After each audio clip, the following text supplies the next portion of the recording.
¿Sabías que un elefante adulto puede consumir hasta 150 kilogramos de comida al día?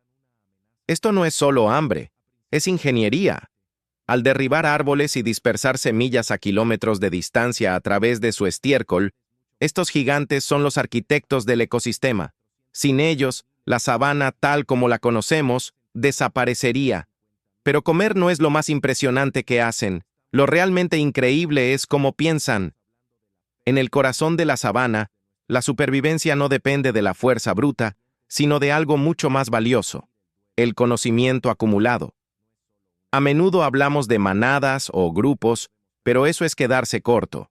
Lo que presenciamos es una estructura matriarcal.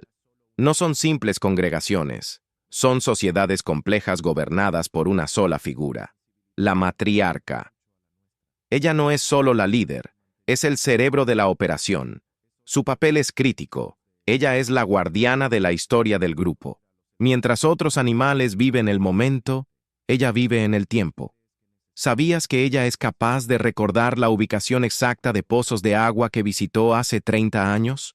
Mientras el entorno cambia y las sequías azotan, su memoria es el mapa que garantiza la vida de todos los suyos. Una sociedad liderada por la sabiduría, donde el respeto no se impone, sino que se gana a través de la experiencia. La próxima vez que veas a una matriarca, no estás viendo solo a un animal viejo, estás viendo una biblioteca viviente que sostiene a toda una especie. Pero hay algo aún más impresionante. La matriarca no necesita hablar en voz alta, se comunican mediante el infrasonido. Son frecuencias tan bajas, por debajo de los 20 hercios, que son imperceptibles para nosotros. Ellas no solo escuchan con los oídos, sienten a través de las plantas de sus patas. Las vibraciones viajan por el suelo más rápido que por el aire, permitiéndoles coordinar movimientos o alertar sobre peligros a kilómetros de distancia. Es, literalmente, una red social invisible bajo sus pies. Sin embargo, aquí surge una paradoja cruel. La matriarca recuerda caminos que recorrió hace 30 años, pero hoy, al intentar volver a ellos, a menudo se encuentra con un muro invisible. El mayor reto actual no es solo la caza, es que los elefantes se están quedando sin espacio. A medida que nuestras ciudades y campos de cultivo se expanden, fragmentamos sus rutas migratorias ancestrales.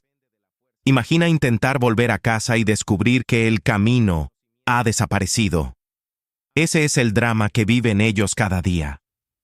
Pero su inteligencia no es solo supervivencia práctica, es introspección. Los elefantes son de los pocos seres vivos que pasan la prueba del espejo. Tienen conciencia de sí mismos. Saben que son individuos, no solo un número más en la manada. Y con esa autoconciencia, viene algo que a menudo nos negamos a reconocer en otros animales: el duelo. Se ha documentado, una y otra vez, cómo regresan a los restos de sus parientes fallecidos. No los ignoran, los tocan en silencio, casi como si estuvieran recordando su historia. Es un acto de respeto y memoria que nos obliga a cuestionarnos: ¿qué tan diferentes somos realmente? En ese silencio, frente a la muerte, demuestran que no solo viven juntos, se cuidan los unos a los otros, incluso cuando la vida se termina. Sin embargo, toda esta sabiduría, esta red social invisible y esta profundidad emocional enfrentan una amenaza real. A principios del siglo XX, millones de elefantes recorrían nuestro planeta. Hoy, la realidad es mucho más frágil. Quedan aproximadamente 415.000 elefantes africanos y apenas entre 40.000 y 50.000 asiáticos en total. No estamos hablando solo de números. Estamos hablando de la pérdida de los arquitectos de nuestros ecosistemas, de bibliotecas vivientes y de seres capaces de sentir el duelo.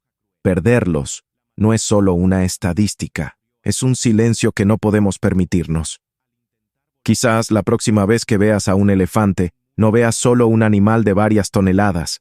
Verás a un arquitecto, a una líder y a un ser con una sensibilidad que nos recuerda mucho a la nuestra. Ellos nos cuidan manteniendo el ecosistema. Es hora de que nosotros cuidemos de ellos. Si este video te hizo ver a los elefantes de otra forma, suscríbete. ¿Qué animal crees que necesita ser contado así la próxima vez?